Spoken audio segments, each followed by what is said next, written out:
ಓಂ ಶಾಂತಿ. ಮಧುರಾತಿ ಮಧುರ ಶಿವ ಪರಮಾತ್ಮ ತಂದೆಯ ಮಧುರ ಮಹಾವಾಕ್ಯವನ್ನು ಕೇಳೋಣ. ಇಂದಿನ ಮುರಳಿಯ ದಿನಾಂಕವಾಗಿದೆ 8/4/2026. ಪ್ರಾತಃ ಮುರಳಿ ಬಾಪ್ತಾದ ಮಧುಬನ್. ಮಧುರ ಮಕ್ಕಳೇ, ನೀವು ದೇಹಾಭಿಮಾನದ ದ್ವಾರವನ್ನು ಬಂದ್ ಮಾಡಿ ಬಿಡುತ್ತೀರೆಂದರೆ ಮಾಯೆಯ ಬಿರುಗಾಳಿಗಳು ಬರುವುದು ಬಂದಾಗಿ ಬಿಡುತ್ತದೆ. ಪ್ರಶ್ನೆಯಾಗಿದೆ, ಯಾವ ಮಕ್ಕಳಲ್ಲಿ ವಿಶಾಲ ಬುದ್ಧಿ ಇದೆ ಅವರ ಲಕ್ಷಣಗಳನ್ನು ತಿಳಿಸಿರಿ. ಉತ್ತರ, ಪಾಯಿಂಟ್ ನಂಬರ್ 1, ಅವರಿಗೆ ಇಡೀ ದಿನದಲ್ಲಿ ಸೇವೆಯ ವಿಚಾರಗಳೇ ನಡೆಯುತ್ತಿರುತ್ತದೆ. ಪಾಯಿಂಟ್ ನಂಬರ್ 2, ಅವರು ಸೇವೆಯಿಲ್ಲದೆ ಇರಲು ಸಾಧ್ಯವಿಲ್ಲ. ಪಾಯಿಂಟ್ ನಂಬರ್ 3, ಅವರ ಬುದ್ಧಿಯಲ್ಲಿರುತ್ತದೆ ಇಡೀ ವಿಶ್ವದಲ್ಲಿ ಹೇಗೆ ಮುತ್ತಿಗೆಯನ್ನು ಹಾಕಿ ಎಲ್ಲರನ್ನೂ ಪತಿತರಿಂದ ಪಾವನ ಮಾಡೋಣ. ಅವರು ವಿಶ್ವವನ್ನು ದುಃಖಧಾಮದಿಂದ ಸುಖಧಾಮವನ್ನಾಗಿ ಮಾಡುವ ಸೇವೆಯನ್ನು ಮಾಡುತ್ತಿರುತ್ತಾರೆ. ಪಾಯಿಂಟ್ ನಂಬರ್ 4, ಅವರು ಅನೇಕರನ್ನು ತನ್ನ ಸಮಾನರನ್ನಾಗಿ ಮಾಡಿಕೊಳ್ಳುತ್ತಿರುತ್ತಾರೆ. ಓಂ ಶಾಂತಿ. ಆತ್ಮಿಕ ತಂದೆಯು ಕುಳಿತು ಮಧುರಾತಿ ಮಧುರ ಮಕ್ಕಳಿಗೆ ತಿಳಿಸುತ್ತಾರೆ. ಮಕ್ಕಳೇ, ತಮ್ಮನ್ನು ಆತ್ಮನೆಂದು ತಿಳಿದುಕೊಂಡು ನಾನು ತಂದೆಯನ್ನು ನೆನಪು ಮಾಡುತ್ತೀರೆಂದರೆ ನಿಮ್ಮ ಎಲ್ಲ ದುಃಖಗಳು ಸದಾಕಾಲಕ್ಕಾಗಿ ಸಮಾಪ್ತಿಯಾಗಿ ಬಿಡುತ್ತದೆ. ತಮ್ಮನ್ನು ಆತ್ಮನೆಂದು ತಿಳಿದು ಎಲ್ಲರನ್ನೂ ಸಹೋದರನ ದೃಷ್ಟಿಯಿಂದ ನೋಡುತ್ತೀರೆಂದರೆ ಆನಂತರ ದೇಹದ ದೃಷ್ಟಿಯ ವೃತ್ತಿಯು ಪರಿವರ್ತನೆಯಾಗಿ ಬಿಡುತ್ತದೆ. ತಂದೆಯೂ ಸಹ ಅಶರೀರಿಯಾಗಿದ್ದಾರೆ, ನೀವು ಆತ್ಮವೂ ಅಶರೀರಿಯಾಗಿದ್ದೀರಿ. ತಂದೆಯು ಆತ್ಮರನ್ನೇ ನೋಡುತ್ತಾರೆ. ಎಲ್ಲರೂ ಅಕಾಲ ಸಿಂಹಾಸನದ ಮೇಲೆ ಕುಳಿತಿರುವ ಆತ್ಮನಾಗಿದ್ದಾರೆ. ನೀವು ಆತ್ಮ ಸಹೋದರನ ದೃಷ್ಟಿಯಿಂದ ನೋಡಿರಿ. ಇದರಲ್ಲಿ ಬಹಳ ಪರಿಶ್ರಮವಿದೆ. ದೇಹದ ಬಾನದಲ್ಲಿ ಬರುವುದರಿಂದಲೇ ಮಾಯೆಯ ಬಿರುಗಾಳಿಗಳು ಬರುತ್ತವೆ. ಈ ದೇಹಾಭಿಮಾನದ ದ್ವಾರವನ್ನು ಬಂದ್ ಮಾಡಿ ಬಿಡುತ್ತೀರೆಂದರೆ ಮಾಯೆಯ ಬಿರುಗಾಳಿಗಳು ಬರುವುದು ಬಂದಾಗಿ ಬಿಡುತ್ತದೆ. ಇಡೀ ಕಲ್ಪದಲ್ಲಿ ದೇಹಿ ಅಭಿಮಾನಿಯಾಗುವ ಈ ಶಿಕ್ಷಣವು ಈ ಪುರುಷೋತ್ತಮ ಸಂಗಮ ಯುಗದಲ್ಲಿ ತಂದೆಯೇ ನೀವು ಮಕ್ಕಳಿಗೆ ಕೊಡುತ್ತಾರೆ. ಮಧುರಾತಿ ಮಧುರ ಅಗಲಿ ಹೋಗಿ ಮರಳಿ ಸಿಕ್ಕಿರುವ ಮಕ್ಕಳು ನೀವು ತಿಳಿದಿದ್ದೀರಿ. ಈಗ ನಾವು ನರಕದ ದಡವನ್ನು ಬಿಟ್ಟು ಮುಂದೆ ಹೋಗುತ್ತಿದ್ದೇವೆ. ಮಧ್ಯದಲ್ಲಿರುವ ಈ ಪುರುಷೋತ್ತಮ ಸಂಗಮ ಯುಗವು ಸಂಪೂರ್ಣವಾಗಿ ಭಿನ್ನವಾಗಿದೆ. ಸಮುದ್ರದ ಮಧ್ಯದಲ್ಲಿ ನಿಮ್ಮ ದೋಣಿ ಇದೆ. ನೀವು ಸತ್ಯಯುಗದವರೂ ಆಗಿಲ್ಲ, ಕಲಿಯುಗದವರೂ ಆಗಿಲ್ಲ. ನೀವು ಪುರುಷೋತ್ತಮ ಸಂಗಮಯುಗಿ ಸರ್ವೋತ್ತಮ ಬ್ರಾಹ್ಮಣರಾಗಿದ್ದೀರಿ. ಸಂಗಮ ಯುಗವಾಗುವುದೇ ಬ್ರಾಹ್ಮಣರದು. ಬ್ರಾಹ್ಮಣರು ಶಿಕೆಯವರಾಗಿದ್ದಾರೆ.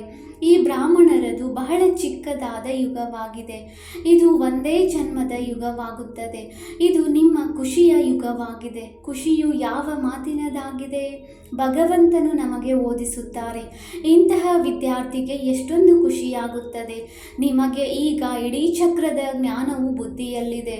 ಈಗ ನಾವೇ ಬ್ರಾಹ್ಮಣರಾಗಿದ್ದೇವೆ, ನಂತರ ನಾವೇ ದೇವತೆಯಾಗುತ್ತೇವೆ. ಮೊದಲು ನಮ್ಮ ಮನೆ ಮಧುರ ಮನೆಗೆ ಹೋಗುತ್ತೇವೆ, ನಂತರ ಹೊಸ ಪ್ರಪಂಚದಲ್ಲಿ ಬರುತ್ತೇವೆ. ನಾವು ಬ್ರಾಹ್ಮಣರೇ ಸ್ವದರ್ಶನ ಚಕ್ರಧಾರಿಯಾಗಿದ್ದೇವೆ. ನಾವೇ ಈ ಬಾಜೋಲಿ ಆಡುತ್ತೇವೆ. ಈ ವಿರಾಟ ರೂಪವನ್ನು ನೀವು ಬ್ರಾಹ್ಮಣರ ಮಕ್ಕಳೇ ತಿಳಿದುಕೊಂಡಿದ್ದೀರಿ. ಇಡೀ ದಿನದಲ್ಲಿ ಬುದ್ಧಿಯಲ್ಲಿ ಇದೇ ಮಾತಿನ ಸ್ಮರಣೆಯಾಗುತ್ತಿರಬೇಕು. ಮಧುರ ಮಕ್ಕಳೇ, ನಿಮ್ಮ ಈ ಪರಿವಾರವು ಲವಲಿಯಾಗಿದೆ ಅಂದ ಮೇಲೆ ನೀವು ಪ್ರತಿಯೊಬ್ಬರಿಗೂ ಬಹಳ ಬಹಳ ಲವಲಿಯಾಗಿರಬೇಕಾಗಿದೆ. ತಂದೆಯೂ ಸಹ ಮಧುರವಾಗಿದ್ದಾರೆ ಅಂದ ಮೇಲೆ ಮಕ್ಕಳನ್ನು ಸಹ ಈ ರೀತಿ ಮಧುರರನ್ನಾಗಿ ಮಾಡುತ್ತಾರೆ ಎಂದು ಯಾರ ಮೇಲೂ ಕೋಪಿಸಿಕೊಳ್ಳಬಾರದು. ಮನಸ ವಾಚ ಕರ್ಮಣ ಯಾರಿಗೂ ದುಃಖವನ್ನು ಕೊಡಬಾರದು. ತಂದೆಯು ಎಂದೂ ಯಾರಿಗೂ ದುಃಖವನ್ನು ಕೊಡುವುದಿಲ್ಲ. ತಂದೆಯನ್ನು ಎಷ್ಟು ನೆನಪು ಮಾಡುತ್ತೀರಿ ಅಷ್ಟು ಮಧುರವಾಗುತ್ತಾ ಹೋಗುತ್ತೀರಿ. ಇಷ್ಟೇ. ಈ ನೆನಪಿನಿಂದಲೇ ದೋಣಿಯು ಪಾರಾಗುತ್ತದೆ. ಇದು ನೆನಪಿನ ಯಾತ್ರೆಯಾಗಿದೆ. ನೆನಪು ಮಾಡುತ್ತಾ ಶಾಂತಿಧಾಮದಿಂದ ಸುಖಧಾಮದಲ್ಲಿ ಹೋಗಬೇಕಾಗಿದೆ. ತಂದೆಯು ಬಂದಿರುವುದೇ ಮಕ್ಕಳನ್ನು ಸದಾ ಸುಖಿಯನ್ನಾಗಿ ಮಾಡುವುದಕ್ಕಾಗಿ. ಭೂತಗಳನ್ನು ಓಡಿಸುವ ಯುಕ್ತಿಯನ್ನು ತಂದೆಯು ತಿಳಿಸುತ್ತಾರೆ. ನನ್ನನ್ನು ನೆನಪು ಮಾಡಿದರೆ ಈ ಭೂತಗಳು ಹೊರಟು ಹೋಗುತ್ತವೆ. ಯಾವುದೇ ಭೂತವನ್ನು ಜೊತೆಯಲ್ಲಿ ಕರೆದುಕೊಂಡು ಹೋಗಬಾರದು. ಯಾರಲ್ಲಿಯೇ ಭೂತವಿದೆಯೆಂದರೆ ನನ್ನ ಬಳಿ ಬಿಟ್ಟು ಹೋಗಿರಿ. ನೀವು ಹೇಳುತ್ತಲೇ ಇರುತ್ತೀರಿ, ಬಾಬಾ ತಾವು ಬಂದು ನಮ್ಮ ಭೂತಗಳನ್ನು ತೆಗೆದು ಪತಿತರಿಂದ ಪಾವನರನ್ನಾಗಿ ಮಾಡಿದಿರಿ ಅಂದ ಮೇಲೆ ಮೇಲೆ ತಂದೆಯು ಎಷ್ಟೊಂದು ಸುಂದರರನ್ನಾಗಿ ಮಾಡುತ್ತಾರೆ. ಬಾಪ್ ಮತ್ತು ದಾದಾ ಇಬ್ಬರು ಸೇರಿ ನೀವು ಮಕ್ಕಳ ಶೃಂಗಾರವನ್ನು ಮಾಡುತ್ತಾರೆ. ಮಾತಾಪಿತರೇ ಮಕ್ಕಳ ಶೃಂಗಾರ ಮಾಡುತ್ತಾರಲ್ಲವೇ, ಅವರು ಅಲ್ಪಕಾಲದ ತಂದೆ, ಇವರು ಬೇಹದ್ದಿನ ತಂದೆಯಾಗಿದ್ದಾರೆ. ಅಂದ ಮೇಲೆ ಮಕ್ಕಳು ಬಹಳ ಪ್ರೀತಿಯಿಂದ ನಡೆಯಬೇಕು ಮತ್ತು ನಡೆಸಬೇಕಾಗಿದೆ. ಎಲ್ಲ ವಿಕಾರಗಳನ್ನು ದಾನ ಕೊಡಬೇಕಾಗಿದೆ. ದಾನ ಕೊಟ್ಟರೆ ಗ್ರಹಣ ಬಿಡುವುದು, ಇದರಲ್ಲಿ ನೆಪ ಮುಂತಾದ ಯಾವುದೇ ಮಾತುಗಳಿಲ್ಲ. ನೀವು ಯಾರನ್ನಾದರೂ ಪ್ರೀತಿಯಿಂದ ವಶ ಮಾಡಿಕೊಳ್ಳಬಹುದು. ಪ್ರೀತಿಯಿಂದ ತಿಳುವಳಿಕೆಯನ್ನು ಕೊಡಿ. ಪ್ರೀತಿಯು ಬಹಳ ಮಧುರವಾದ ವಸ್ತುವಾಗಿದೆ. ಮನುಷ್ಯರು ಸಿಂಹವನ್ನು, ಆನೆಯನ್ನು, ಪ್ರಾಣಿಗಳನ್ನು ಸಹ ಪ್ರೀತಿಯಿಂದ ವಶಪಡಿಸಿಕೊಂಡು ಬಿಡುತ್ತಾರೆ. ಆದರೂ ಅವರಂತೂ ಆಸುರಿ ಮನುಷ್ಯರು. ನೀವೀಗ ದೇವತೆಯಾಗುತ್ತಿದ್ದೀರಿ. ಅಂದ ಮೇಲೆ ದೈವಿ ಗುಣಗಳ ಧಾರಣೆಯನ್ನು ಮಾಡಿ ಬಹಳ ಬಹಳ ಮಧುರರಾಗಬೇಕು. ಒಬ್ಬರನ್ನೊಬ್ಬರಿಗೆ ಸಹೋದರ ಅಥವಾ ಸಹೋದರಿಯ ದೃಷ್ಟಿಯಿಂದ ನೋಡಿರಿ. ಆತ್ಮಕ್ಕೆ ಎಂದೂ ಸಹ ದುಃಖವನ್ನು ಕೊಡಲು ಸಾಧ್ಯವಿಲ್ಲ. ತಂದೆಯು ಹೇಳುತ್ತಾರೆ, ಮಧುರ ಮಕ್ಕಳೇ, ನಾನು ನಿಮಗೆ ಸ್ವರ್ಗದ ರಾಜ್ಯಭಾಗ್ಯವನ್ನು ಕೊಡುವುದಕ್ಕಾಗಿ ಬಂದಿದ್ದೇನೆ. ಆದರೆ ನೀವು ಪರಿಶ್ರಮ ಪಡಬೇಕಾಗಿದೆ. ನಾನು ಯಾರ ಮೇಲೂ ಕಿರೀಟವನ್ನು ಇಡುವುದಿಲ್ಲ. ನೀವು ನಿಮ್ಮ ಪುರುಷಾರ್ಥದಿಂದಲೇ ತಮಗೆ ರಾಜತಿಲಕವನ್ನು ಕೊಡಬೇಕಾಗಿದೆ. ತಂದೆಯು ಪುರುಷಾರ್ಥದ ಯುಕ್ತಿಯನ್ನು ತಿಳಿಸುತ್ತಾರೆ. ಹೀಗೀಗೆ ವಿಶ್ವದ ಮಾಲೀಕ ಡಬಲ್ ಕಿರೀಟಧಾರಿಯನ್ನಾಗಿ ತಮ್ಮನ್ನು ಮಾಡಿಕೊಳ್ಳಬಹುದು. ವಿದ್ಯೆಯ ಮೇಲೆ ಗಮನ ಕೊಡಿ. ಎಂದಿಗೂ ವಿದ್ಯೆಯನ್ನು ಬಿಡಬಾರದು. ಯಾವುದೇ ಕಾರಣದಿಂದ ಮುನಿಸಿಕೊಂಡು ವಿದ್ಯೆಯನ್ನು ಬಿಡುತ್ತೀರೆಂದರೆ ಬಹಳ ಬಹಳ ನಷ್ಟವಾಗಿ ಬಿಡುತ್ತದೆ. ಲಾಭವನ್ನು ನೋಡುತ್ತಾ ಇರಿ ಎಂದು ತಿಳಿಸುತ್ತೇವೆ. ನೀವು ಈಶ್ವರೀಯ ವಿಶ್ವವಿದ್ಯಾಲಯದ ವಿದ್ಯಾರ್ಥಿಯಾಗಿದ್ದೀರಿ. ಈಶ್ವರ ತಂದೆಯಿಂದ ಓದುತ್ತಿದ್ದೀರಿ.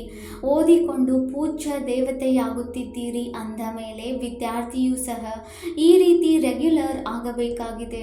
ವಿದ್ಯಾರ್ಥಿ ಜೀವನವು ಉತ್ತಮ ಜೀವನವಾಗಿದೆ. ಎಷ್ಟು ಓದುತ್ತೀರಿ, ಓದಿಸುತ್ತೀರಿ ಮತ್ತು ಗುಣವನ್ನು ಸುಧಾರಣೆ ಮಾಡುತ್ತೀರಿ, ಅಷ್ಟೇ ಉತ್ತಮರಾಗುತ್ತೀರಿ. ಮಧುರ ಮಕ್ಕಳೇ, ಈಗ ನಿಮ್ಮದು ರಿಟರ್ನ್ ಜರ್ನಿಯಾಗಿದೆ. ಹೇಗೆ ಸತ್ಯಯುಗದಿಂದ ತ್ರೇತಾ, ದ್ವಾಪರ, ಕಲಿಯುಗದವರೆಗೂ ಕೆಳಗಿಳಿಯುತ್ತಾ ಬಂದಿದ್ದೀರಿ, ಹಾಗೆಯೇ ಈಗ ನೀವು ಕಬ್ಬಿಣದ ಯುಗದಿಂದ ಸ್ವರ್ಣಿಮ ಯುಗದವರೆಗೆ ಹೋಗಬೇಕಾಗಿದೆ. ಯಾವಾಗ ಬೆಳ್ಳಿಯ ಯುಗದವರೆಗೆ ತಲುಪುತ್ತೀರಿ, ಮತ್ತೆ ಈ ಕರ್ಮೇಂದ್ರಿಯಗಳ ಚಂಚಲತೆಯು ಸಮಾಪ್ತಿಯಾಗಿ ಬಿಡುತ್ತದೆ. ಆದ್ದರಿಂದ ತಂದೆಯನ್ನು ಎಷ್ಟು ನೆನಪು ಮಾಡುತ್ತೀರಿ, ಅಷ್ಟು ನೀವು ಆತ್ಮರಿಂದ ರಜೋ ತಮೋದ ತುಕ್ಕು ಬಿಟ್ಟು ಹೋಗುತ್ತದೆ. ಮತ್ತು ತುಕ್ಕು ಎಷ್ಟು ಬಿಟ್ಟು ಹೋಗುತ್ತದೆಯೋ ಅಷ್ಟು ಆಯಸ್ಕಾಂತವಾದ ತಂದೆಯ ಕಡೆಗೆ ಆಕರ್ಷಣೆಯು ಹೆಚ್ಚಾಗುತ್ತಾ ಹೋಗುತ್ತದೆ. ಆಕರ್ಷಣೆಯಾಗುವುದಿಲ್ಲವೆಂದರೆ ಖಂಡಿತವಾಗಿಯೂ ತುಕ್ಕು ಹಿಡಿದು ಬಿಟ್ಟಿದೆ. ತುಕ್ಕು ಬಿಟ್ಟು ಹೋಗಿ ಅಪ್ಪಟ ಚಿನ್ನವಾಗಿ ಬಿಡುವುದಾಗಿದೆ. ಅಂತಿಮ ಕರ್ಮಾತೀತ ಸ್ಥಿತಿ. ನೀವು ಗೃಹಸ್ಥ ವ್ಯವಹಾರದಲ್ಲಿ ಪ್ರವೃತ್ತಿಯಲ್ಲಿರುತ್ತಿದ್ದರೂ ಕಮಲ ಪುಷ್ಪ ಸಮಾನವಾಗಬೇಕು. ತಂದೆಯು ಹೇಳುತ್ತಾರೆ, ಮಧುರ ಮಕ್ಕಳೇ, ಮನೆ ಗೃಹಸ್ಥವನ್ನು ಸಂಭಾಲನೆ ಮಾಡಿರಿ. ಶರೀರ ನಿರ್ವಹಣೆಗಾಗಿ ಕಾರ್ಯ ವ್ಯವಹಾರವನ್ನು ಮಾಡಿರಿ. ಜೊತೆಗೆ ಈ ವಿದ್ಯೆಯನ್ನು ಓದುತ್ತಾ ಇರಬೇಕು. ಗಾಯನವೂ ಇದೆ. ಕೈ ಕೆಲಸ ಮಾಡುತ್ತಿರಲಿ. ಹೃದಯವು ತಂದೆಯನ್ನು ನೆನಪು ಮಾಡಲಿ. ಕಾರ್ಯ ವ್ಯವಹಾರಗಳನ್ನು ಮಾಡುತ್ತಾ ಒಬ್ಬ ಪ್ರಿಯತಮ ತಂದೆಯನ್ನು ನೆನಪು ಮಾಡಬೇಕಾಗಿದೆ. ನೀವು ಅರ್ಧಕಲ್ಪದ ಪ್ರಿಯತಮೆಯರಾಗಿದ್ದೀರಿ. ನೌದಾ ಭಕ್ತಿಯಲ್ಲಿಯೂ ನೋಡಿರಿ. ಕೃಷ್ಣ ಮುಂತಾದವರನ್ನು ಎಷ್ಟೊಂದು ಪ್ರೀತಿಯಿಂದ ನೆನಪು ಮಾಡುತ್ತಾರೆ. ಅದು ನೌದಾ ಭಕ್ತಿ, ಅಟಲ ಭಕ್ತಿಯಾಗಿದೆ. ಕೃಷ್ಣನ ಅಟಲ ನೆನಪು ಇರುತ್ತದೆ, ಆದರೆ ಅದರಿಂದಂತೂ ಯಾರಿಗೂ ಮುಕ್ತಿಯು ಸಿಗುವುದಿಲ್ಲ. ಇದು ನಿರಂತರ ನೆನಪು ಮಾಡುವ ಜ್ಞಾನವಾಗಿದೆ. ತಂದೆಯು ಹೇಳುತ್ತಾರೆ, ನಾನು ಪತಿತ ಪಾವನ. ತಂದೆಯನ್ನು ನೆನಪು ಮಾಡುತ್ತೀರೆಂದರೆ ನಿಮ್ಮ ಪಾಪಗಳು ನಾಶವಾಗಿ ಬಿಡುತ್ತದೆ.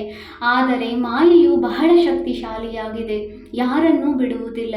ಮಾಯೆಯಿಂದ ಮತ್ತೆ ಸೋಲನ್ನು ಅನುಭವಿಸುವುದಕ್ಕಿಂತಲೂ ಕತ್ತನ್ನು ಕೆಳಮುಖ ಮಾಡಿ ಪಶ್ಚಾತ್ತಾಪ ಪಡಬೇಕಾಗಿದೆ. ತಂದೆಯು ಮಧುರ ಮಕ್ಕಳಿಗೆ ಶ್ರೇಷ್ಠ ಮತವನ್ನು ಕೊಡುವುದೇ ಶ್ರೇಷ್ಠರಾಗುವುದಕ್ಕಾಗಿ. ಬಾಬಾರವರು ನೋಡುತ್ತಾರೆ, ಮಕ್ಕಳು ಇಷ್ಟೊಂದು ಪರಿಶ್ರಮ ಪಡುತ್ತಿಲ್ಲ, ಆದ್ದರಿಂದ ತಂದೆಗೆ ದಯೆ ಬರುತ್ತದೆ.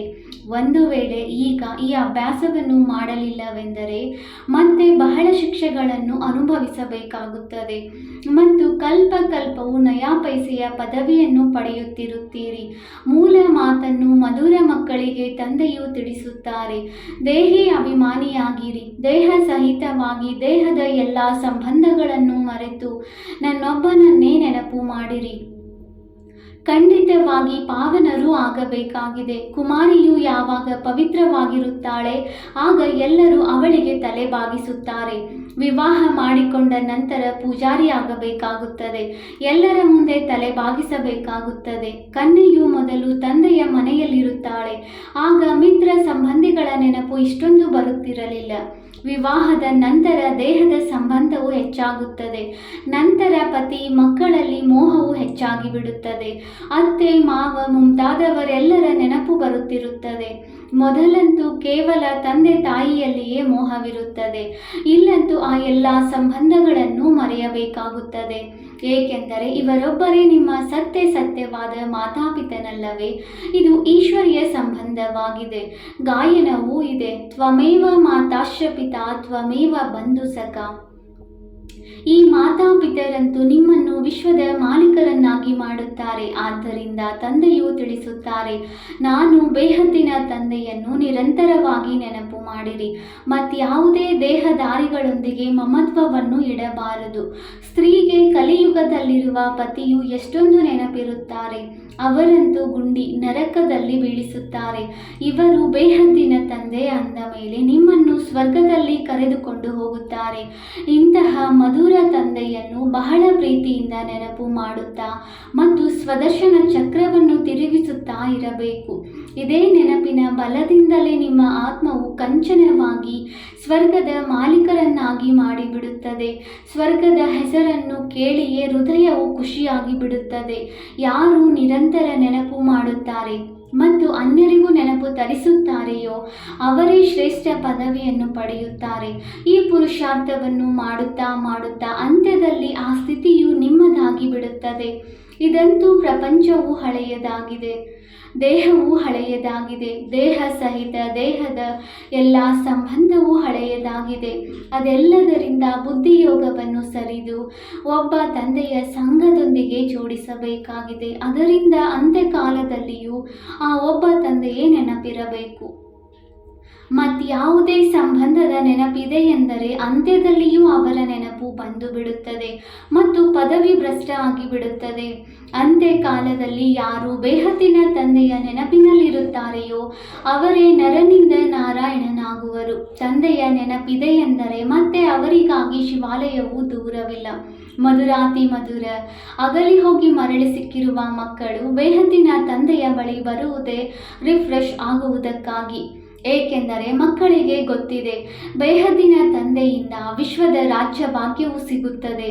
ಇದನ್ನೆಂದಿಗೂ ಮರೆಯಬಾರದು. ಅದು ಸದಾ ನೆನಪಿದ್ದರೆ ಮಕ್ಕಳು ಸಹ ಅಪಾರ ಖುಷಿಯಲ್ಲಿರುತ್ತೀರಿ. ಈ ಬ್ಯಾಡ್ಜನ್ನು ನಡೆಯುತ್ತಾ ತಿರುಗಾಡುತ್ತಾ ಗಳಿಗೆಗೂ ನೋಡುತ್ತಾ ಇರಿ. ಸಂಪೂರ್ಣವಾಗಿ ಹೃದಯಕ್ಕೆ ನಾಟಿ ಬಿಡಬೇಕು. ಓಹೋ, ಭಗವಂತನ ಶ್ರೀಮತದಿಂದ ನಾವು ಹೀಗಾಗುತ್ತಿದ್ದೇವೆ. ಬ್ಯಾಡ್ಜನ್ನು ನೋಡುತ್ತಾ ಅದನ್ನು ಪ್ರೀತಿ ಮಾಡುತ್ತಾ ಇರಿ ಅಷ್ಟೇ. ಬಾಬಾ ಬಾಬಾ ಎನ್ನುತ್ತಾ ಇರುತ್ತೀರೆಂದರೆ ಸದಾ ಸ್ಮೃತಿ ಇರುತ್ತದೆ. ನಾವು ತಂದೆಯ ಮೂಲಕ ಹೀಗಾಗುತ್ತಿದ್ದೇವೆ ಅಂದ ಮೇಲೆ ತಂದೆಯ ಶ್ರೀಮತದಂತೆ ನಡೆಯಬೇಕಲ್ಲವೇ? ಮಧುರ ಮಕ್ಕಳದು ಬಹಳ ವಿಶಾಲ ಬುದ್ಧಿ ಇರಬೇಕು. ಇಡೀ ದಿನದಲ್ಲಿ ಸರ್ವಿಸ್ನ ವಿಚಾರಗಳೇ ನಡೆಯುತ್ತಿರಲಿ. ಬಾಬಾರವರಿಗಂತೂ ಅಂತಹ ಮಕ್ಕಳು ಬೇಕು. ಯಾರು ಸೇವೆ ಇಲ್ಲದೆ ಇರಲು ಸಾಧ್ಯವಿಲ್ಲ. ನೀವು ಮಕ್ಕಳು ಇಡೀ ವಿಶ್ವದ ಮೇಲೆ ಮುತ್ತಿಗೆಯನ್ನು ಹಾಕಬೇಕು. ಅರ್ಥಾತ್ ಪತಿತ ಪ್ರಪಂಚವನ್ನು ಪಾವನ ಮಾಡಬೇಕಾಗಿದೆ. ಇಡೀ ವಿಶ್ವವನ್ನು ದುಃಖಧಾಮದಿಂದ ಸುಖಧಾಮವನ್ನಾಗಿ ಮಾಡಬೇಕಾಗಿದೆ. ಶಿಕ್ಷಕನಿಗೂ ಸಹ ಓದಿಸುವುದರಲ್ಲಿ ಮಜಾ ಬರುತ್ತದೆಯಲ್ಲವೇ? ನೀವಂತೂ ಈಗ ಬಹಳ ಶ್ರೇಷ್ಠವಾದ ಟೀಚರ್ ಆಗಿದ್ದೀರಿ. ಎಷ್ಟು ಒಳ್ಳೆಯ ಟೀಚರ್! ಅವರು ಅನೇಕರನ್ನು ತಮ್ಮ ಸಮಾನರನ್ನಾಗಿ ಮಾಡುತ್ತಾರೆ. ಎಂದಿಗೂ ಸುಸ್ತಾಗುವುದಿಲ್ಲ. ಈಶ್ವರನ ಸೇವೆಯಲ್ಲಿ ಬಹಳ ಖುಷಿ ಇರುತ್ತದೆ. ತಂದೆಯ ಸಹಯೋಗವೂ ಸಿಗುತ್ತದೆ. ಇದು ದೊಡ್ಡ ಬೇಹದ್ದಿನ ವ್ಯಾಪಾರವೂ ಆಗಿದೆ. ವ್ಯಾಪಾರಿ ಜನರೇ ಹಣವಂತರಾಗುತ್ತಾರೆ. ಅವರು ಈ ಜ್ಞಾನ ಮಾರ್ಗದಲ್ಲಿಯೂ ಹೆಚ್ಚು ಉತ್ಸುಕರಾಗಿರುತ್ತಾರೆ. ತಂದೆಯೂ ಸಹ ಬೇಹದ್ದಿನ ವ್ಯಾಪಾರಿಯಲ್ಲವೇ? ವ್ಯಾಪಾರವು ಬಹಳ ಫಸ್ಟ್ ಕ್ಲಾಸ್ ಆಗಿದೆ. ಆದರೆ ಇದರಲ್ಲಿ ಬಹಳ ಸಾಹಸದ ಗುಣವನ್ನು ಧಾರಣೆ ಮಾಡಬೇಕಾಗುತ್ತದೆ. ಹೊಸ ಹೊಸ ಮಕ್ಕಳು ಪುರುಷಾರ್ಥದಲ್ಲಿ ಹಳಬರಿಗಿಂತಲೂ ಮುಂದೆ ಹೋಗಬಹುದು. ಪ್ರತಿಯೊಬ್ಬರದು ಅವರವರ ಅದೃಷ್ಟವಿದೆ. ಅಂದ ಮೇಲೆ ಪುರುಷಾರ್ಥವೂ ಸಹ ಪ್ರತಿಯೊಬ್ಬರೂ ಮಾಡಬೇಕಾಗಿದೆ. ತಮ್ಮ ಪರಿಶೀಲನೆಯನ್ನು ಸಂಪೂರ್ಣವಾಗಿ ಮಾಡಿಕೊಳ್ಳಬೇಕಾಗಿದೆ. ಈ ರೀತಿ ಪರಿಶೀಲನೆ ಮಾಡುವವರು ಹಗಲು ರಾತ್ರಿ ಪುರುಷಾರ್ಥದಲ್ಲಿ ತೊಡಗಿಬಿಡುತ್ತಾರೆ. ಹೇಳುತ್ತಾರೆ, ನಾವು ನಮ್ಮ ಸಮಯವನ್ನೇಕೆ ವ್ಯರ್ಥ ಮಾಡುವುದು? ಸ್ಕಾಲರ್ಶಿಪ್ಪನ್ನು ಅವಶ್ಯವಾಗಿ ತೆಗೆದುಕೊಳ್ಳುತ್ತೇವೆ. ಇಂತಹ ಮಕ್ಕಳಿಗೆ ನಂತರ ಸಹಯೋಗವೂ ಸಿಗುತ್ತದೆ. ಇದೇ ರೀತಿ ಹೊಸ ಹೊಸ ಪುರುಷಾರ್ಥಿ ಮಕ್ಕಳು ನಿಮ್ಮನ್ನು ನೋಡುತ್ತಾರೆ, ಸಾಕ್ಷಾತ್ಕಾರವನ್ನು ಮಾಡುತ್ತಿರುತ್ತಾರೆ. ಹೇಗೆ ಪ್ರಾರಂಭದಲ್ಲಿ ಆಯಿತು ಅದನ್ನೇ ನಂತರ ಅಂತ್ಯದಲ್ಲಿ ನೋಡುತ್ತೀರಿ. ಎಷ್ಟು ಸಮೀಪವಾಗುತ್ತಾ ಸಾಗುತ್ತದೆಯೋ ಅಷ್ಟು ಖುಷಿಯಲ್ಲಿ ನರ್ತಿಸುತ್ತಿರುತ್ತೀರಿ. ಆ ಕಡೆ ರಕ್ತದ ಕೋಡಿಯ ಹರಿಯುವ ಆಟವೂ ನಡೆಯುತ್ತಿರುತ್ತದೆ. ನೀವು ಮಕ್ಕಳದು ಈಶ್ವರಿಯ ರೇಸ್ ನಡೆಯುತ್ತಿದೆ. ಎಷ್ಟು ಮುಂದೆ ಓಡುತ್ತೀರಿ ಅಷ್ಟು ಹೊಸ ಪ್ರಪಂಚವು ಸಮೀಪದಲ್ಲಿ ಕಾಣಿಸುತ್ತಿರುತ್ತದೆ. ಖುಷಿಯೂ ಹೆಚ್ಚುತ್ತಿರುತ್ತದೆ. ಯಾರಿಗೆ ಕಾಣಿಸುವುದೇ ಇಲ್ಲ ಅವರಿಗೆ ಖುಷಿಯೂ ಆಗುವುದಿಲ್ಲ. ಈಗಂತೂ ಕಲಿಯುಗಿ ಪ್ರಪಂಚದೊಂದಿಗೆ ವೈರಾಗ್ಯ ಮತ್ತು ಸತ್ಯಯುಗಿ ಹೊಸ ಪ್ರಪಂಚದೊಂದಿಗೆ ಬಹಳ ಪ್ರೀತಿ ಇರಬೇಕು. ಶಿವ ತಂದೆಯ ನೆನಪಿರುತ್ತದೆ ಎಂದರೆ ಸ್ವರ್ಗದ ಆಸ್ತಿಯೂ ನೆನಪಿರುತ್ತದೆ. ಸ್ವರ್ಗದ ಆಸ್ತಿಯು ನೆನಪಿರುತ್ತದೆ ಎಂದರೆ ಶಿವ ತಂದೆಯೂ ನೆನಪಿರುತ್ತಾರೆ. ನೀವು ಮಕ್ಕಳು ತಿಳಿದುಕೊಂಡಿದ್ದೀರಿ. ಈಗ ನಾವು ಸ್ವರ್ಗದ ಕಡೆ ಹೋಗುತ್ತಿದ್ದೇವೆ. ಕಾಲು ನರಕದ ಕಡೆ ಇದೆ, ಮುಖವು ಸ್ವರ್ಗದ ಕಡೆ ಇದೆ. ಈಗಂತೂ ಕಿರಿಯರು ಹಿರಿಯರು ಎಲ್ಲರದು ವಾನಪ್ರಸ್ಥ ಸ್ಥಿತಿಯಾಗಿದೆ. ಬಾಬಾರವರಿಗೆ ಸದಾ ಈ ನಶೆ ಇರುತ್ತದೆ. ಓಹೋ, ನಾವು ಹೋಗಿ ಈ ಬಾಲಕೃಷ್ಣನಾಗುವೆನು. ಅವರಿಗಾಗಿ ಮುಂಚಿತವಾಗಿಯೇ ಉಡುಗೊರೆಗಳನ್ನು ಕಳುಹಿಸುತ್ತಿರುತ್ತಾರೆ. ಯಾರಿಗೆ ಪೂರ್ಣ ನಿಶ್ಚಯವಿದೆಯೋ ಆ ಗೋಪಿಕೆಯರೇ ಉಡುಗೊರೆಗಳನ್ನು ಕಳುಹಿಸುತ್ತಾರೆ. ಅವರಿಗೆ ಅತೀಂದ್ರಿಯ ಸುಖದ ಅನುಭವವಾಗುತ್ತದೆ. ನಾವೇ ಅಮರ ಲೋಕದಲ್ಲಿ ದೇವತೆಯಾಗುತ್ತೇವೆ. ಕಲ್ಪದ ಮೊದಲು ಸಹ ನಾವೇ ಆಗಿದ್ದೆವು. ಮತ್ತೆ ನಾವೇ 84 ಪುನರ್ಜನ್ಮಗಳಾಯಿತು. ಈ ಬಾಜೋಲಿಯು ನೆನಪಿರುತ್ತದೆ ಎಂದರೂ ಅಹೋ ಸೌಭಾಗ್ಯ. ಸದಾ ಅಪಾರ ಖುಷಿಯಲ್ಲಿರಿ. ಬಹಳ ದೊಡ್ಡ ಲಾಟರಿ ಸಿಗುತ್ತಿದೆ. 5000 ವರ್ಷಗಳ ಮೊದಲು ಸಹ ನಾವು ರಾಜ್ಯ ಭಾಗ್ಯವನ್ನು ಪಡೆದಿದ್ದೆವು. ನಂತರ ನಾಳೆಯೂ ಪಡೆಯುತ್ತೇವೆ. ಡ್ರಾಮಾದಲ್ಲಿ ನೊಂದಿತವಾಗಿದೆ. ಹೇಗೆ ಕಲ್ಪದ ಮೊದಲು ಜನ್ಮವನ್ನು ತೆಗೆದುಕೊಂಡಿದ್ದೀರಿ ಹಾಗೆಯೇ ತೆಗೆದುಕೊಳ್ಳುತ್ತೀರಿ. ಅವರೇ ನಮ್ಮ ತಂದೆ ತಾಯಿಯಾಗುತ್ತಾರೆ. ಯಾರು ಕೃಷ್ಣನ ತಂದೆಯಾಗಿದ್ದರೂ ಅವರೇ ಮತ್ತೆಯಾಗುವರು. ಯಾರು ಇಡೀ ದಿನದಲ್ಲಿ ಇಂತಿಂತಹ ವಿಚಾರಗಳು ಮಾಡುತ್ತಿರುತ್ತಾರೆಯೋ ಅವರು ಬಹಳ ರಮಣೀಕತೆಯಲ್ಲಿರುತ್ತಾರೆ. ವಿಚಾರ ಸಾಗರ ಮಂಥನ ಮಾಡುವುದಿಲ್ಲವೆಂದರೆ ಅನಾರೋಗ್ಯವಿದೆ ಎಂದರ್ಥವಾಗಿದೆ. ಹಸು ಭೋಜನ ಹುಲ್ಲನ್ನು ತಿನ್ನುತ್ತದೆ ಎಂದರೆ ಇಡೀ ದಿನದಲ್ಲಿ ಅದನ್ನು ಮೆಲಕು ಹಾಕುತ್ತಿರುತ್ತದೆ. ಮುಖವು ಮೆಲಕು ಹಾಕುತ್ತಿಲ್ಲವೆಂದರೆ ರೋಗಿಯಾಗಿದೆ ಎಂದರ್ಥ. ಇದು ಸಹ ಹಾಗೆಯೇ ಆಗಿದೆ. ಬೇಹದ್ದಿನ ತಂದೆ ಮತ್ತು ದಾದಾ ಇಬ್ಬರಿಗೂ ಮಧುರಾತಿ ಮಧುರ ಮಕ್ಕಳೊಂದಿಗೆ ಬಹಳ ಪ್ರೀತಿ ಇದೆ. ಎಷ್ಟೊಂದು ಪ್ರೀತಿಯಿಂದ ಓದಿಸುತ್ತಾರೆ. ಕಪ್ಪಾಗಿರುವವರಿಂದ ಸುಂದರರನ್ನಾಗಿ ಮಾಡುತ್ತಾರೆ. ಅಂದ ಮೇಲೆ ಮಕ್ಕಳು ಸಹ ಖುಷಿಯಲ್ಲಿ ನಶೆ ಏರಿರಬೇಕಾಗಿದೆ. ನೆನಪಿನ ಯಾತ್ರೆಯಿಂದ ನಶೆ ಏರುತ್ತದೆ. ತಂದೆಯು ಕಲ್ಪಕಲ್ಪವು ಬಹಳ ಪ್ರೀತಿಯಿಂದ ಲವ್ಲಿ ಸೇವೆಯನ್ನು ಮಾಡುತ್ತಾರೆ. 5 ತತ್ವಗಳ ಸಹಿತವಾಗಿ ಎಲ್ಲರನ್ನೂ ಪಾವನ ಮಾಡುತ್ತಾರೆ. ಎಷ್ಟೊಂದು ದೊಡ್ಡ ಬೇಹದ್ದಿನ ಸೇವೆಯಾಗಿದೆ. ಬಾಬಾರವರು ಬಹಳ ಪ್ರೀತಿಯಿಂದ ಮಕ್ಕಳಿಗೆ ಶಿಕ್ಷಣವನ್ನು ಕೊಡುತ್ತಿರುತ್ತಾರೆ. ಏಕೆಂದರೆ ಮಕ್ಕಳನ್ನು ಸುಧಾರಣೆ ಮಾಡುವುದು ತಂದೆ ಅಥವಾ ಶಿಕ್ಷಕನದೇ ಕೆಲಸವಾಗಿದೆ. ತಂದೆಯದು ಶ್ರೀಮತವಿದೆ, ಆದ್ದರಿಂದಲೇ ಶ್ರೇಷ್ಠರಾಗುತ್ತೀರಿ. ಎಷ್ಟು ಪ್ರೀತಿಯಿಂದ ನೆನಪು ಮಾಡುತ್ತೀರಿ ಅಷ್ಟು ಶ್ರೇಷ್ಠರಾಗುತ್ತೀರಿ. ಇದನ್ನು ಚಾರ್ಟ್ನಲ್ಲಿ ಬರೆಯಬೇಕಾಗಿದೆ. ನಾವು ಶ್ರೀಮತದಂತೆ ನಡೆಯುತ್ತೇವೆಯೋ ಅಥವಾ ನನ್ನ ಮತದಂತೆ ನಡೆಯುತ್ತೇನೆಯೇ? ಶ್ರೀಮತದಂತೆ ನಡೆಯುವುದರಿಂದಲೇ ನೀವು ಎಕ್ಯುರೇಟ್ ಆಗುತ್ತೀರಿ. ಒಳ್ಳೆಯದು. ಮಧುರಾತಿ ಮಧುರ ಅಗಲಿ ಹೋಗಿ ಮರಳಿ ಸಿಕ್ಕಿರುವ ಮಕ್ಕಳ ಪ್ರತಿ ಮಾತಾಪಿತ ಬಾಪ್ದಾದಾರವರ ನೆನಪು, ಪ್ರೀತಿ ಹಾಗೂ ಸುಪ್ರಭಾತ. ಆತ್ಮಿಕ ತಂದೆಯ ಆತ್ಮಿಕ ಮಕ್ಕಳಿಗೆ ನಮಸ್ತೆ. ನಾವು ಆತ್ಮಿಕ ಮಕ್ಕಳಿಂದ ಆತ್ಮಿಕ ತಂದೆಗೆ ನೆನಪು, ಪ್ರೀತಿ ಹಾಗೂ ನಮಸ್ತೆ ನಮಸ್ತೆ ನಮಸ್ತೆ. ಧಾರಣೆಗಾಗಿ ಮುಖ್ಯ ಸಾರ. ಪಾಯಿಂಟ್ ನಂಬರ್ 1, ತಮ್ಮೊಂದಿಗೆ ತಾವು ಪ್ರತಿಜ್ಞೆ ಮಾಡಬೇಕಾಗಿದೆ. ನಾವು ನಮ್ಮ ಸಮಯವನ್ನು ವ್ಯರ್ಥ ಮಾಡುವುದಿಲ್ಲ. ಸಂಗಮದ ಪ್ರತಿ ಕ್ಷಣವನ್ನು ಸಫಲ ಮಾಡುತ್ತೇವೆ. ನಾವು ಬಾಬಾರವರನ್ನೆಂದಿಗೂ ಮರೆಯುವುದಿಲ್ಲ. ವಿದ್ಯಾರ್ಥಿ ವೇತನವನ್ನು ತೆಗೆದುಕೊಳ್ಳುತ್ತೇವೆ. ಪಾಯಿಂಟ್ ನಂಬರ್ 2, ಸದಾ ಸ್ಮೃತಿ ಇರಲಿ. ಈಗ ನಮ್ಮದು ವಾನಪ್ರಸ್ಥ ಸ್ಥಿತಿಯಾಗಿದೆ. ಕಾಲು ನರಕದ ಕಡೆ, ಮುಖವು ಸ್ವರ್ಗದ ಕಡೆ ಇದೆ. ಬಾಜೋಲೆಯನ್ನು ನೆನಪು ಮಾಡುತ್ತಾ ಅಪಾರ ಖುಷಿಯಲ್ಲಿ ಇರಬೇಕಾಗಿದೆ. ದೇಹಿ ಅಭಿಮಾನಿಯಾಗುವ ಪರಿಶ್ರಮ ಪಡಬೇಕಾಗಿದೆ. ವರದಾನ: ತಮ್ಮ ಸರ್ವಶ್ರೇಷ್ಠ ಸ್ಥಾನದ ನಶೆಯ ಮೂಲಕ ಅನೇಕ ಆತ್ಮರ ಕಲ್ಯಾಣ ಮಾಡುವಂತಹ ಅಧಿಕಾರಿ ಸ್ವರೂಪ ಭವ. ನಾವು ಸರ್ವಶಕ್ತಿವಂತನ ಮಕ್ಕಳಾಗಿದ್ದೇವೆ. ಇದು ಸರ್ವಶ್ರೇಷ್ಠ ಸ್ಥಾನವಾಗಿದೆ. ಈ ಸ್ಥಾನದ ನಶೆಯಲ್ಲಿ ಇರುತ್ತೀರೆಂದರೆ ಮಾಯೆಯ ಅಧೀನತೆಯು ಸಮಾಪ್ತಿಯಾಗುವುದು. ಇದೇ ಅಧಿಕಾರ ಸ್ವರೂಪರಾಗುವುದರಿಂದ ಯಾವುದೇ ಆತ್ಮನ ಕಲ್ಯಾಣವಾದರೂ ಮಾಡಬಹುದು. ಯಾರು ಸದಾ ಈ ನಶೆಯಲ್ಲಿರುತ್ತಾರೆಯೋ ಅವರು ಸದಾಕಾಲದ ರಾಜ್ಯಭಾಗ್ಯವನ್ನು ಪ್ರಾಪ್ತಿ ಮಾಡಿಕೊಳ್ಳುವರು. ಇದೇ ಅಧಿಕಾರವನ್ನು ಸದಾ ಸ್ಥಿರವಾಗಿ ಇಟ್ಟುಕೊಳ್ಳುತ್ತೀರೆಂದರೆ ವಿಶ್ವವು ತಮ್ಮ ಮುಂದೆ ಬಾಗುವುದು. ತಾವು ಯಾರ ಮುಂದೆಯೂ ಬಾಗಲು ಸಾಧ್ಯವಿಲ್ಲ. ಸ್ಲೋಗನ್: ಮಾಡಿಸುವ ತಂದೆಯ ಸ್ಮೃತಿಯಿಂದ ನಾನೆಂಬುದನ್ನು ಸಮಾಪ್ತಿ ಮಾಡಿರಿ. ನಾನು ಎನ್ನುವುದನ್ನು ಸಮಾಪ್ತಿ ಮಾಡಿರಿ. ಅವ್ಯಕ್ತ ಸೂಚನೆ: ಮಹಾನರಾಗಲು ಮಧುರತೆ ಮತ್ತು ನಮ್ರತೆಯ ಗುಣಧಾರಣೆ ಮಾಡಿ. ಮಧುರತೆಯ ಮೂಲಕ ತಂದೆಯ ಸಮೀಪತೆಯ ಸಾಕ್ಷಾತ್ಕಾರವನ್ನು ಮಾಡಿಸಿ. ನಿಮ್ಮ ಸಂಕಲ್ಪದಲ್ಲಿಯೂ ಸಹ ಮಧುರತೆ, ಮಾತಿನಲ್ಲಿಯೂ ಮಧುರತೆ, ಕರ್ಮದಲ್ಲಿಯೂ ಮಧುರತೆ ಇರಲಿ. ಇದೇ ತಂದೆಯ ಸಮೀಪತೆಯಾಗಿದೆ. ಅದಕ್ಕಾಗಿ ತಂದೆಯೂ ಸಹ ಪ್ರತಿದಿನ ತಿಳಿಸುತ್ತಾರೆ, ಮಧುರಾತಿ ಮಧುರ ಮಕ್ಕಳೇ, ಮತ್ತು ಮಕ್ಕಳು ಸಹ ಪ್ರತ್ಯುತ್ತರ ಕೊಡುತ್ತಾರೆ, ಮಧುರಾತಿ ಮಧುರ ಬಾಬಾ. ಇದೇ ಪ್ರತಿದಿನದ ಮಧುರತೆಯ ಮಾತು ಮಧುರರನ್ನಾಗಿ ಮಾಡಿಬಿಡುತ್ತದೆ. ಓಂ ಶಾಂತಿ.